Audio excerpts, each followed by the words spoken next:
episode 23 of Insurance, Investments, and All About Town podcast. I'm Eric Sporing, financial advisor and owner of ECS Capital Investments.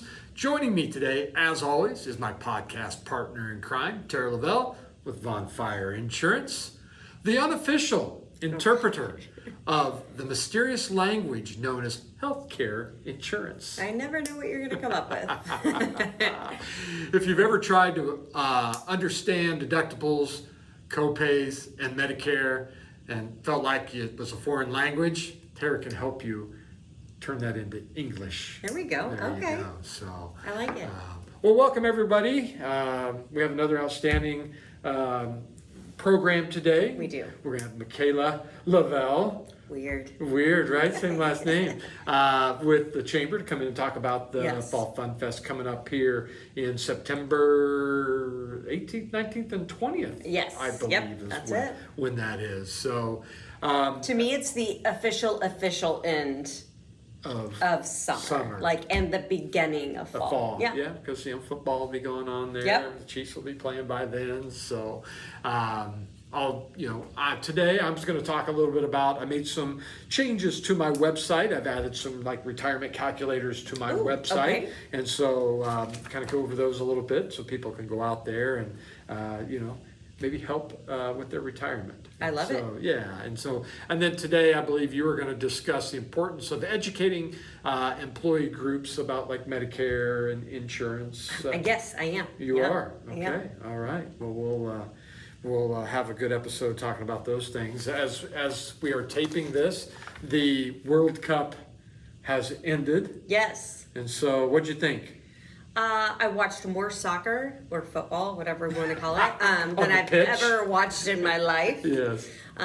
Still do not understand offsides. I don't know how we figure that out. Yeah, you It is not like hockey, apparently. But I thought it was great. And everything I've heard Kansas City showed up and showed out. Yep. So really proud of our city. And I think we did a good job. I think it was a good experience for a lot of people. Yeah. And I'm pretty sure they gained more fans. So it's a lot of fun. How about you? It's the kind of same thing. Did you watch some games? Yeah, I did watch some games. Obviously, the U.S. when they were on had those games on. I watched the finals. I did have the finals on, and then at times I would have some games.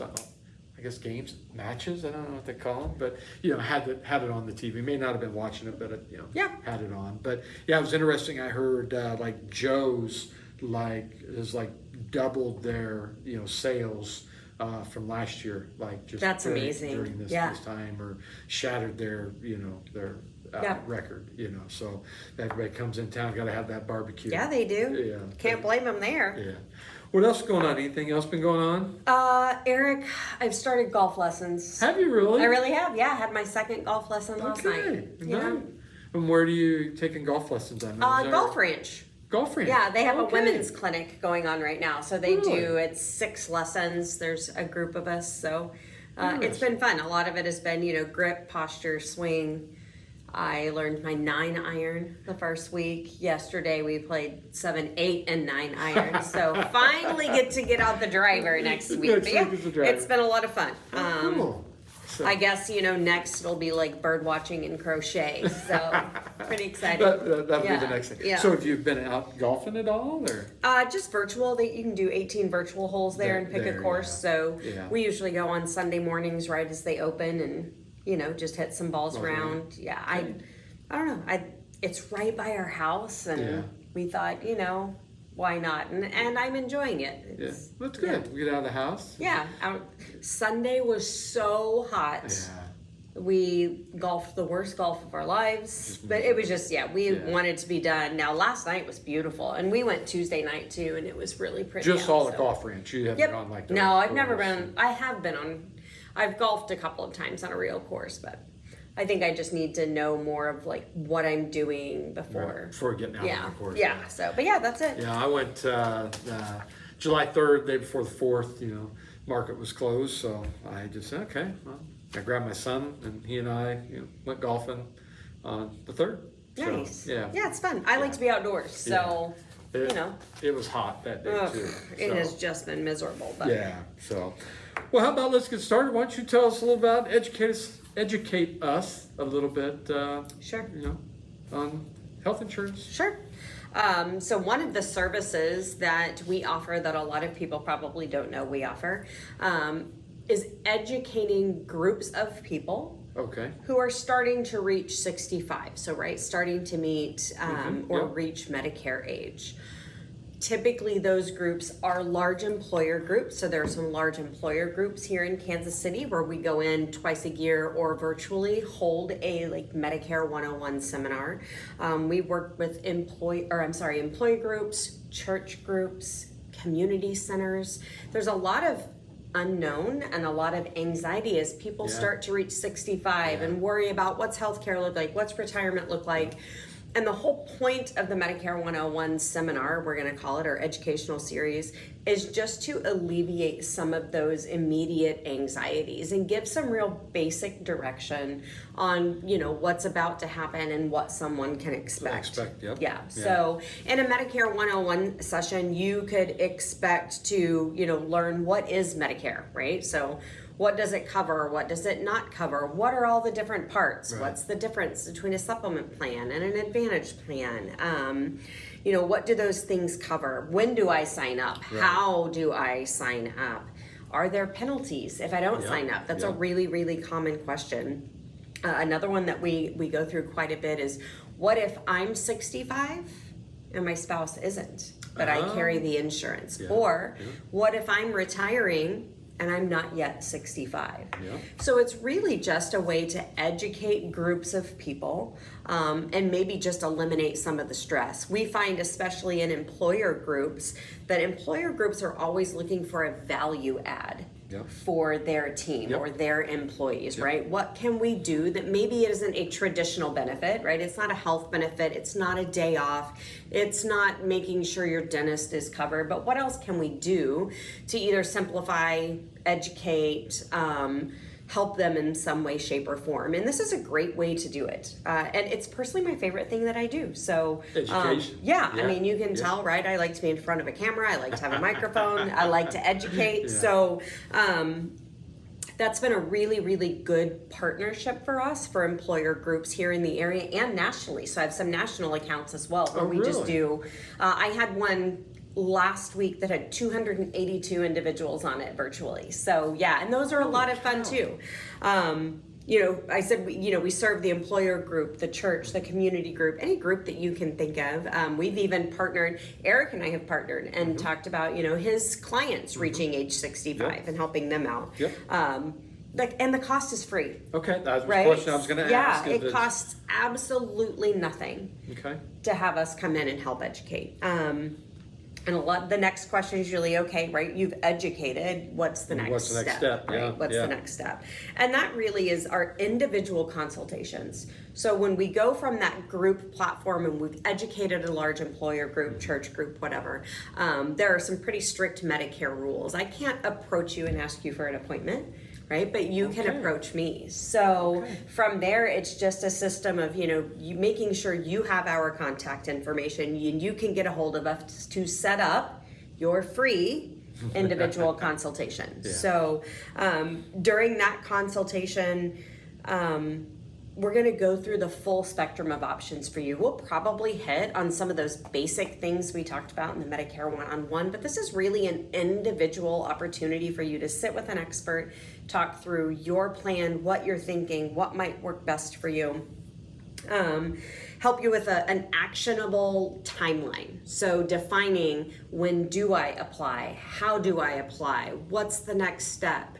So that you have an easy step-by-step guide to follow so that we can help you get enrolled in those things. Application guidance is another thing we do, enrollment help, and then year-round support. So it's not just we've taken care of you, it's that we continue to take care of you. And again, the cost to the individual, absolutely nothing, right? Just here to help and educate. It's a confusing time. There's a lot of information coming at you all at once. There's a lot of change all at once.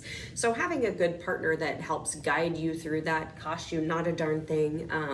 I think it's a great idea. Oh, right? I agree. I mean, and I make fun on the intro of, not fun, but I throw in fun little intros, and it's true. I mean, it's confusing. Yes. When you're talking, and I don't care if it's healthcare insurance to Medicare. I mean, it's all confusing. Yes. Matter of fact, the funny thing is, as I left today, my wife, she's starting a new position this fall as a teacher, and she's like, "Hey, I sent you the insurance stuff. Why don't you print that off? Hey, ask Tara if." She goes, "I'm all confused," Yeah. And so it's just confusing. So Yes. it's good to know that there's somebody out there that, Yeah. hey, look, I'll help you with this, Yes. because it is confusing. Yeah. And the truth is, you could go sign up all on your own. Yeah. You can definitely, you can do that. I just never think it's not a bad idea to get a second set of eyes.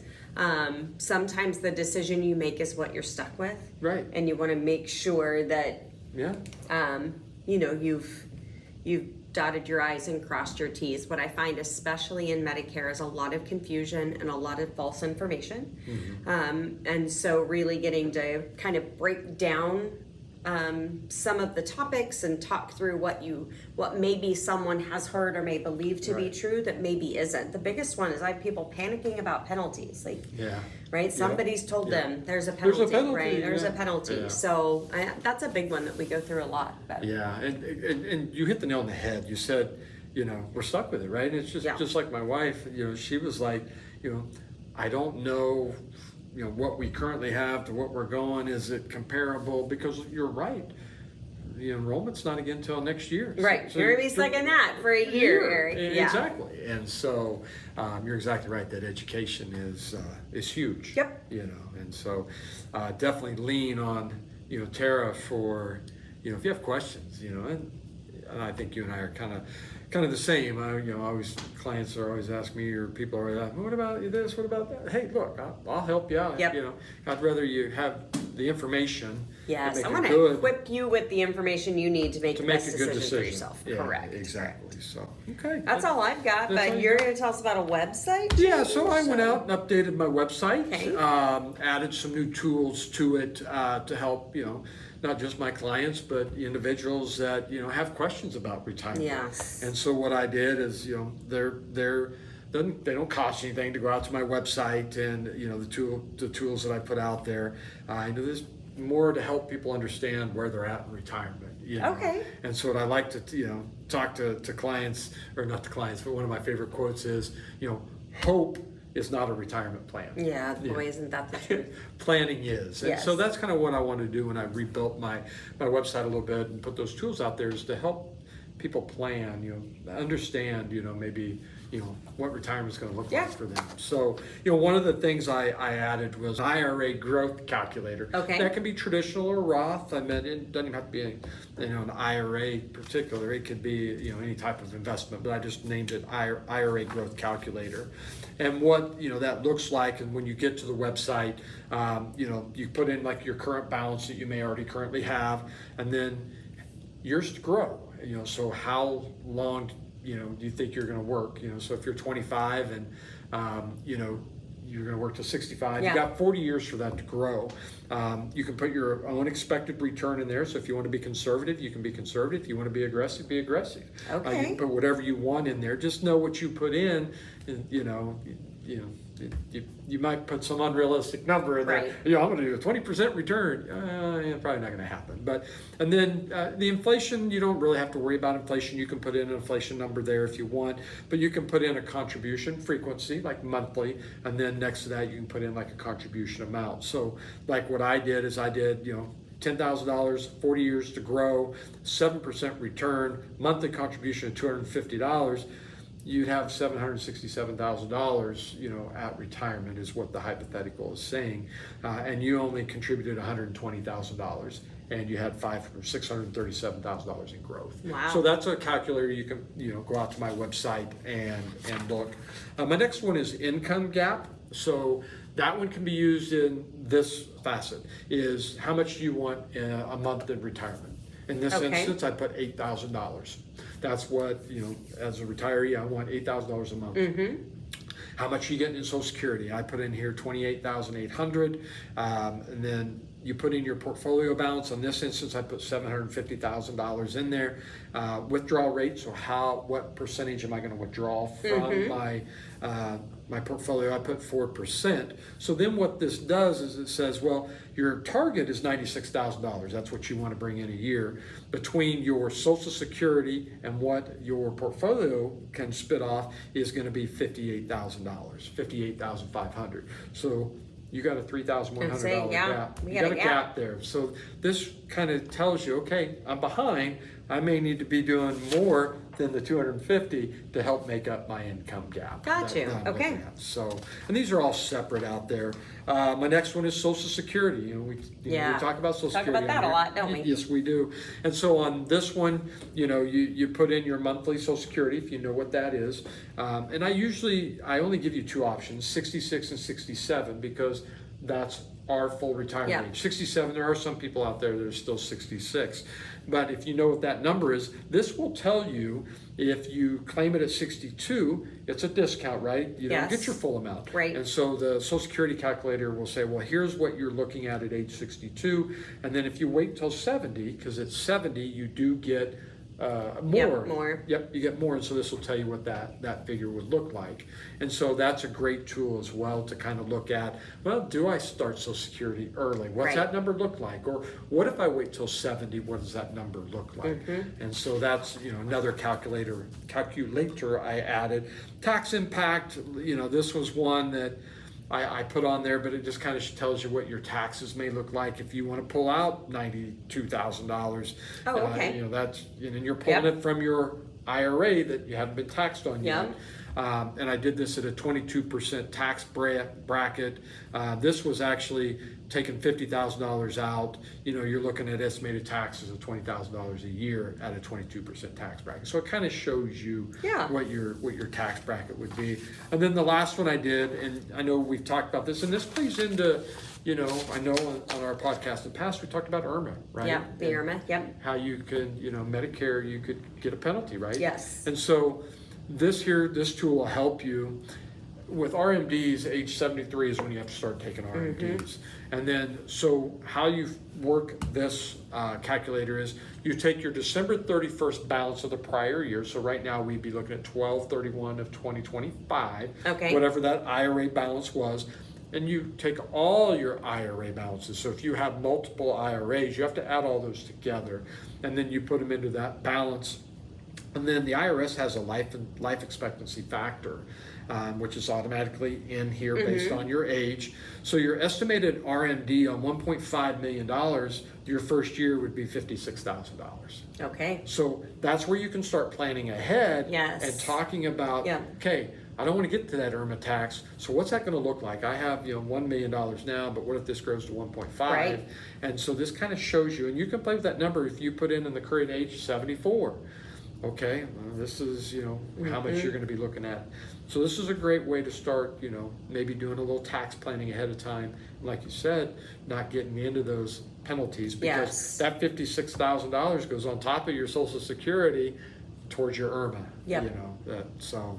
But those are just some of the calculators that I put out there.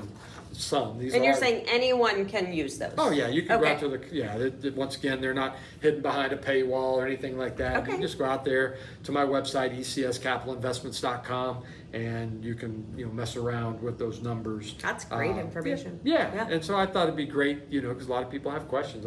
I get those questions all the time. How much do I need in retirement? Or how is taxes or RMDs? How do those work? And I was like, well, you know what? Let's build a calculator. And let's put it out on the website. I think it's under the retirement tools is one of the headers, and all those calculators can be found there. So. Well, I think too, people now really, because of the internet and easily being able to access information, we're probably a little more informed than we used to be, and people like to do their own research, even if their intent, Eric, is to come to you. Right. They want to do some of their research first. I work with a lot of really, really astute people when it comes to Medicare, because they've done their homework. They've done their homework, and people do. They like to have access to tools that allows them to feel more equipped for the conversation. Correct, and that's one of the reasons why I was like, okay, I need to. I have didn't have any of this out there before. I'm like, you know what? This is, like you said, we were talking about educating, right? Yep. That you're educating. That's what I'm trying to do is, I guess we could call this our education podcast, you know. Oh, and it's right after the back to school Back to episode. school Wow, episode. look at us go. Yeah. And so, but it's a great way, like you said, just to educate. Yeah. So, yeah. So that's all I had today was just a quick, hey, go check my website out. Got some new cool calculators out there that you can mess around with. So Okay, so everybody learned something they didn't know that we did or had correct today. So right. that was good. Exactly. And then next we're going to learn about, be educated about the Fall Fun Fest that's coming yes. up. So we'll get into that as well. So, but sounds good. All right, let's bring her on. Let's bring her on. All right. One of our favorite parts of this podcast is highlighting the great things that happen right here in our community. If you've lived in Blue Springs very long, you know that fall doesn't officially start until the Blue Springs Fall Fun Fest comes downtown Blue Springs. Today we're excited to have Mikayla Lavelle from the Blue Springs Chamber of Commerce. Mikayla plays an important role in helping organize the Chamber's events and supporting local businesses throughout the year. Today she's here to give us a behind-the-scenes look at this year's Fall Fun Festival, what's new, and why this event has been one of the premier community festivals in the area. Welcome in, Mikayla. Thank you. Thank you guys for having me. Yes, Yeah. we're excited to hear Yeah. kind of what's kind of new this year at the Fall Fun Fest. I kind of already know, I meant, some of the exciting news that's coming this year. But Right. tell us a little bit about the Fall Fun Fest this year, what we can expect, any new things we could see this year. Yeah. Fill us in. So, Fall Fun Fest will definitely have some new things this year, just in terms of what Fall Fun Fest looks like. So, as everybody in Blue Springs knows, the city is working on their Main Street streetscape project, which we are super excited about, and has created some different layout changes for Fest this year. Yeah. So that's one of the biggest changes that people will see first off. Another thing we're really excited about is having a big headlining band. I know, right? Yeah. Eric is really, really pumped. Yeah. So go ahead and share. I live in the 80s. Yes. So on Friday, September 18th, we will have Quiet Riot as our headliner for The Quiet Riot. The Quiet Riot, the Yes. real thing, Yes. for our headliner in the beer garden. Yes, So we're that's all awesome. very excited about that. I will be dusting off my jean jacket and pleather pants. Good, so good, please good, join good. me. Please, Yeah. please, I never please, thought please. about that. I need to bring Yeah. back my Pepe You do. jean jacket. You do. So that's another big thing that we're excited for this year. As always, we're going to have the youth market, we're going to have Yeah. the dog garden, we're going to have the parade, we're going to have the car show. What? A parade? A parade. Eric knows nothing about this parade. I may know a thing or two about the parade. So, yeah. How many years have you been voluntold to handle parade? I lost count. I lost count. Yeah, so it's our 57th annual Fall Fun 57th. Fest. Wow. We've been doing this for a very long time. It has definitely become a staple in our community and something that, really brings the community together, and it's a fun weekend for everybody, regardless of, your age or any of those things. Everybody comes out, they have a good time. There's something for everybody, so we're proud to put this on every year. Yeah, I know. Just a couple of fun facts. This, like you already said, it's the 57th annual. More than, I don't even know how many people come downtown Fall Fun Fest. Yeah, usually we see between 80 and 100,000 people over the weekend. Wow. Yeah, I knew it was big. I didn't know if you knew. But, Yep. So, how many vendors typically? How many booths? So vendor-wise, we usually stay around 150. Booth spaces, that kind of depends. So it depends on if vendors get multiple booths or things like that. Okay. So usually we always have more booth spaces than we do vendors because we have a lot of vendors that get multiple booth spaces. So, but yeah, we hover around 150 vendors each year for Fall Fun Festival. What types of vendors? So we are open to all different types of vendors. We have food vendors, we have drink vendors, we have arts and craft vendors, we have commercial vendors, we have nonprofit vendors. We have a good variety. Yeah, we have a good variety, and we encourage everybody to come out and find out if it's a festival that works for them. And we've we have so many returning vendors that we are very, very lucky to get to do, business with the festival with the same people over and over again. I've been, as you kind of said, I've been doing the parade for many years for the Fall Fun Fest, and you see the same vendors, like you said, they come back, and just goes to show that it's a great event that these vendors keep coming back to. So also a car show, if I remember right, on Sunday I think there's a car show, right? Sunday there is a car show.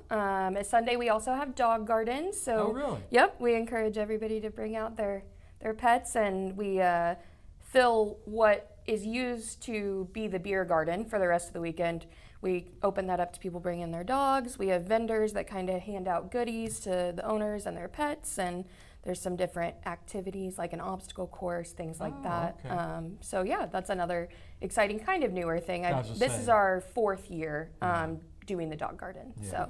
And even the young entrepreneurs, I know that is fairly new too within the last 2, 3, 4 years. And that has been extremely successful, and something that we as the chamber are really proud to have at our festival, to really start fostering that mindset of entrepreneurship and economic development at an early age. And giving the kids some real world learning opportunity and all of that good stuff. We really enjoy it. We talked a little bit about the vendor booths and things like that, the young entrepreneurs. Let's talk about like kids activities. I mean, it's not just for adults, right? I mean, what things for kids? So we have a fantastic carnival. We partner with Evans Midland Empire Carnival.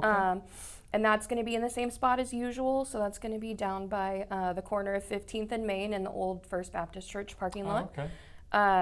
We have a community stage down on one end of the festival where we encourage the local dance groups, cheer groups, the city theater to, sign their kids up and have them come out and perform and get that experience in front of some people.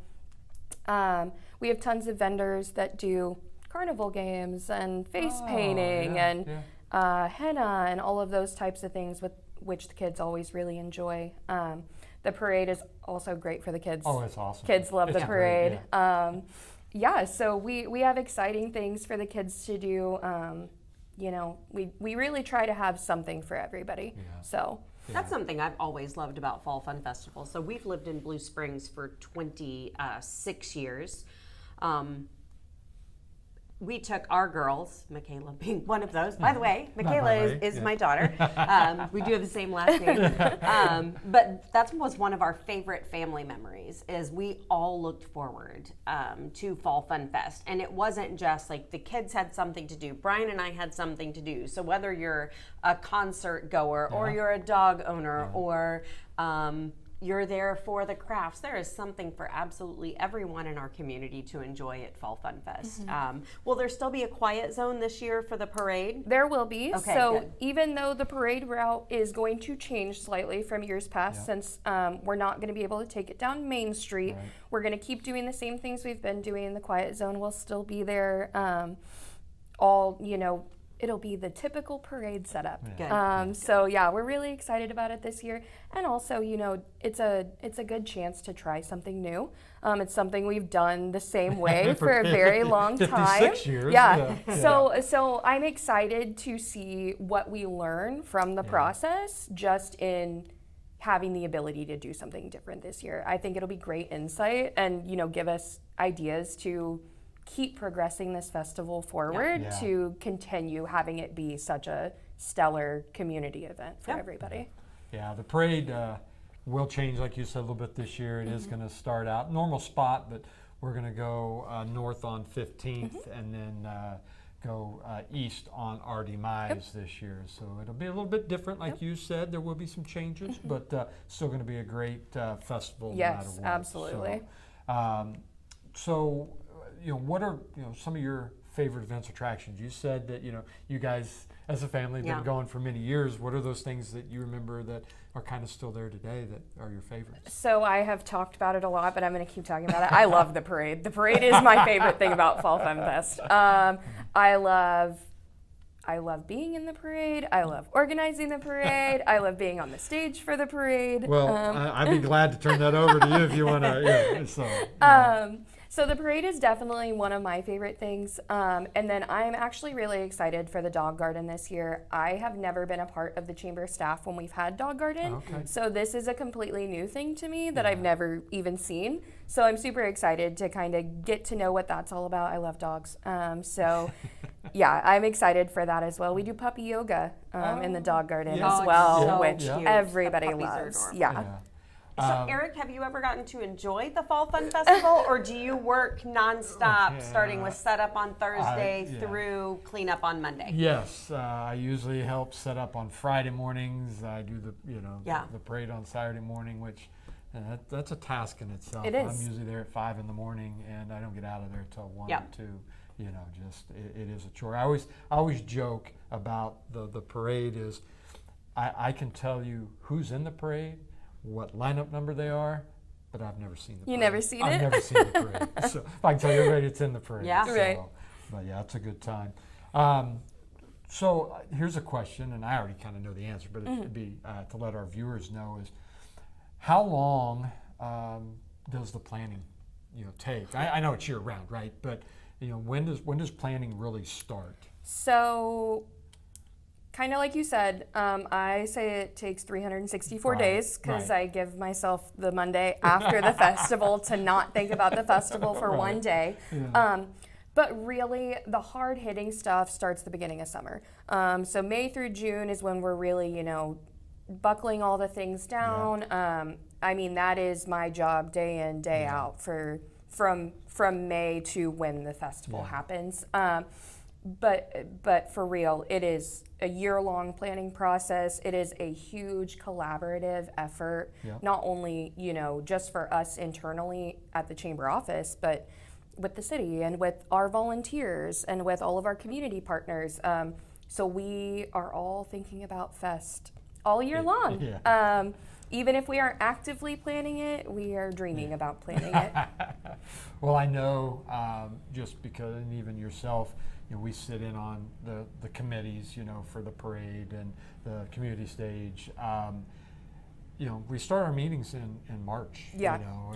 It's funny, and I sit on the golf tournament as well, and so I'm double dipping there. March we're starting, the Fest meetings, and preparing March till September. Absolutely. So as you said, it is 364 days.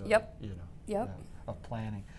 So what would surprise people the most about planning an event this size? What would our listeners be like? Wow, I didn't realize that. I would say one, just the general amount of communication I do with vendors, suppliers, parade participants, car show entries. There is just so much communication and so many moving parts to make it become what it is. But I also think they would be surprised that it's that hard of work, but it is so rewarding. So I mean, it is a job that I absolutely love. It gets stressful at times, but there is nothing else I'd rather be doing. And so just the gratification and the giving back to the community and how that feels after you're done with it, I think people would be really surprised to know how much thought and care and effort and how much pride we take in making it come to life. And I think the biggest thing, we hit on it just a little bit before that question, was just the time commitment Yes, there is absolutely. for that Fall Fun Fest. Absolutely. It is something that is thrown together in the last couple months. I mean, it is a year-long process of barricades, making sure you got barricades, making sure don't realize that how we communicate with the city and the police and the fire department. There's a lot of collaboration going absolutely goes on. And none of it would work if we didn't have all the pieces in place. So we are so lucky, even though we are the organizers of the event, to have the community support, to have the support of our volunteers that are members. Like, we would never be able to do it just as the chamber. And so we're very lucky to have our event supported and shown up for in the way that people choose to do so.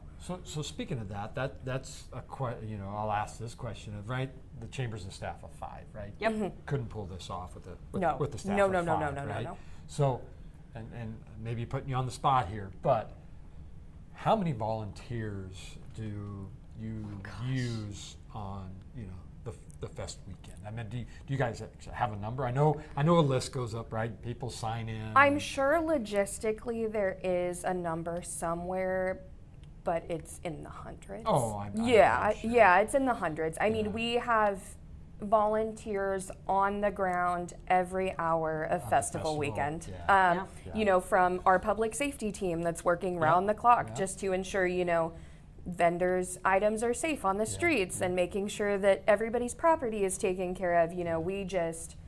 We have so many people that are willing to help, and we'll take all the help we can get. Carrie and his team do a good job. Oh, they're amazing. Of festival safety. So. Yeah. And I know, like the parade itself, I try to have 20, 25, volunteers just for the parade. Well, that's what I was absolutely. thinking. I was thinking through all the different pieces and how each of those has a committee, and then that committee has volunteers. It has to be hundreds of people. And I was going to say, you even think of the beer garden. We have 4 bartenders at one time, I believe, and those are 4-hour shifts. So people are rotating in and out, and that's not counting the people at the gate and all of those things. So each little mini segment of Fest has its own team that's constantly working to make it work. And we have so many people on Fest grounds in the office that weekend. This year's theme is the Great Outdoors. The Great Outdoors. Yeah, so that's a fun theme. We are really excited about it. That's one of my favorite parts of planning Fest. That's like the first thing we do is we decide what the dates are and what the theme is. And so I was lucky enough to get to have a lot of input in the theme this year. And we kind of wanted to make it feel summer camp-esque. The logos on the shirts are kind of the old badge style and all of that. We're excited. The parade is always themed. We encourage everybody to decorate their float. We do a vendor booth decoration competition. So we encourage the vendors to decorate their booth to the theme. Judge comes around and judges everybody, and the winner gets a free booth space for the next year. Fun. So we're excited about the theme, and then hopefully getting some experiences that tie with the theme to kind of bring to the festival to add some additional entertainment outside of the beer garden, things like that. So. So I'm gonna tackle the elephant in the room a little bit here. I know we talked about it at the beginning, or you mentioned is we got some construction down. We got some construction downtown this year, and there may be some bumps and bruises this year when it comes to the fest. But maybe talk a little bit about that. Like a lot of people are like, "Oh, no fest this year." No, the fest is still happening. Yes. There may just be a different wrinkle, as you said, this year, but it's happening. So, is there some things that you're kind of working? Yeah, so we kind of spontaneously came up with a slogan. Just because there are cones does not mean it's canceled. But it's an ever evolving process. And so really the key has been ourselves in the city being able to communicate to each other what our needs are and what is going to happen, which we've had great communication. So I feel adequately prepared to handle whatever the construction issue is. And honestly, the thing it affects the most is the parade at this point. But we have space for all of our vendors. We have space for all of our events that we do every year. So the layout may look a little bit different, but it's going to be the same fest that everybody knows. And that's a great point too. We still have space for all the vendors. Yes. Your favorite vendor may not be in their normal spot. Correct. They're going to be there. You may just have to hunt a different location Right. this year for your favorite vendor. Yes. And not all vendors are going to be probably going to be what is the word I'm looking for, going to be, impacted. Right, You know, right. So the construction is phased, so it's one block at a time. Yeah. So there would never be more than one block of festival grounds That's gonna be interrupted. that would be interrupted at a time. So it might affect a small group of vendors, but not in a way that we don't have space or anything like that. For them. Right, exactly. So- Just little movements. Right. So just, like I said, I know there's construction, but just know, hey, the fest is going to go on. Yep. You may just have to look at a different spot, but you'll see the shirts, people are wearing their fest shirts, and they'll have maps, and they'll be able to, get you in the right direction if you're looking for, a vendor. Right. We call them streetwalkers. I don't know if that's the right I thing to don't follow. think but we call them streetwalkers, I bet right? we've changed that since then. I bet there's a new name for those. Okay, now, all right. Eric. Okay, all right. I was So- also going to add, you asked me earlier about something I wish people knew more about Fest. Yeah. And this is something that I feel is underutilized but may come in handy this year with the construction, is we offer a shuttle service to the festival. So that Yes, shuttle yeah. is in the Abundant Life parking lot Okay. on South 7. Yep. And that shuttle runs, I believe, every 20 minutes and will bring you to and from Fest. If any sort of parking is impacted by the construction, I highly recommend people use that service. It's free. Okay. You can leave your car in the parking lot, hop on the shuttle. It'll bring you back whenever you're done. Oh, that's so, great. Yeah. So, good point. So those shuttles run till like 10 o'clock? Festival, I think, shuts down at So they 10. run regular Fest hours. Regular Yep. fest hours? Yep. Okay, good to know. Okay. Anything else?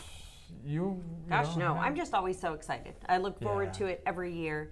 Yeah. You have a very different perspective once you have volunteered. So Yeah. I was a participant. I've been a participant all, 26 years we've lived here. But once I became a volunteer, I had a very different appreciation for what happens, at Fall Right. Fun Fest. And we are able to, pull that off on so many gracious volunteers, and it's always a success. So yeah, just always looking forward to it. Yeah, it is a good time. I agree with you. Rapid fire questions? Well, I didn't know if there was rapid fire. if I you didn't wanted, know. I or didn't you bring could hot do- seats, so okay, no yeah. hot seat? No, Okay. no, I'm gonna let you. That looks like fun. Well, I'm just going to rapid fire. So Do it. this, okay, so it's fest themed, right? Mm-hmm. So, favorite festival food? The elote on the stick. So it's like, Oh yeah. I've okay. never. yeah. How do I make so, that better? Corn? Yeah. Corn on a stick? Oh yeah. Yeah, so it's like a fire roasted cob of corn that has kind of like mayonnaise and tahini and cheese on it. It's So delicious. good. Alright. It's Okay, delicious. check out the yeah. elote. I will. Okay. Favorite part of the parade? I really like. The co-chairman. That's it. Oh, end of story. Easy. Yeah. Myers Funeral Chapel brings out their horse-drawn Yep. hearse, Yep. And that is my favorite part Yep. of the parade. I think that is very cool. It's the last float Yep. of the Yep. parade. Yep. They bring up the rear. So, funnel cake or corn dog? Corn dog. Corn dog. Oh, she answered that one Really fast. Corn dog. She knew. Corn dog all the way. Favorite festival food? Oh my goodness, I've gone through a lot of them. I found last year that one of the juice vendors sold mango on a stick covered in tahini. I was the happiest girl at the parade. Yeah. And I kept getting stopped by people saying, where did you get that? Oh, so good. So yeah, mango on a stick with tahini. All right. It was a new one. I found it last year. I hope they're back this year. It was really good. Before that, I'm definitely a Timmy Burger fan. Yep. Who Yep. isn't? Yep. Gotta have that. Right. Yeah. Big fan of Tacos El Sombrero. They've been out the last couple of years. Yeah. They have some of the best street tacos I've ever had. So, I eat all the foods. Favorite part of the parade? Volunteering, right? That is definitely my favorite. There is nothing quite like trying to wrangle cats Right. as they are Yeah. dropping off their kids Kids. for parade. Correct. Favorite part of the parade? I have always been kind of a car junkie, so I love to see the cars people pick and drive through. I Yeah. also big fan of the tractors. My grandpa was a farmer, so Yep. bring me those Yep. tractors. That's Yep. fun too. Yep. Two-cylinder club. That's Yeah. that's a Oh, great. I Yep. didn't know. Yep. Okay. You probably know things like I that. when know you're that. the They've been in the chairman. parade for many Yeah. years. Right. So, funnel cake or corn dog? Oh, funnel cake. Funnel yeah. cake. Yeah, Well, I opposite do ends love there. a funnel Very cake. opposite. No funnel cake. All right. So, what personally are you looking forward to most this year? She's gonna say the end. No, I'm just kidding. It being over. No. Yeah. Honestly, just looking forward to being able to give back to the community that I grew up in. Yeah. To be a participant of the festival for so many years and then to be part of what makes it happen Yeah. is super special. So that is the part that I'm looking the most forward to is, you know, the Awesome. feeling of I did it after it is done. Right. Right. Okay. All right. Anything else to add? No, that's all I've got. I'm looking forward to, Quiet Riot sounds like I know, fun, right? So Yeah. that'll be a good time, and Yeah, you many got- other bands. So Come on, Feel Yeah. the Noise, Slick Black I Cadillac. say you know Mama, more than we're one all song. crazy now. Yeah, So, he knows them, so. All right, so, all right. wrap her up. I think so. Well, that wraps up another episode of Insurance, Investments, and All About Town podcast. A big thank you to Mikayla Of course, thank Lavelle you. for dropping in today and telling us a little bit about the Fall Fun Fest. We appreciate everything the Chamber does to support our local businesses and to make the Blue Springs such a great place to live, work, and raise a family. Yep. And as always, thank you to Tara Lavelle for sharing your knowledge and helping make the often confusing world of healthcare insurance a little easier to navigate. So I'm Eric Sporing with ECS Capital Investments. Until next time, stay informed, stay involved in your community. We'll see you on the next episode.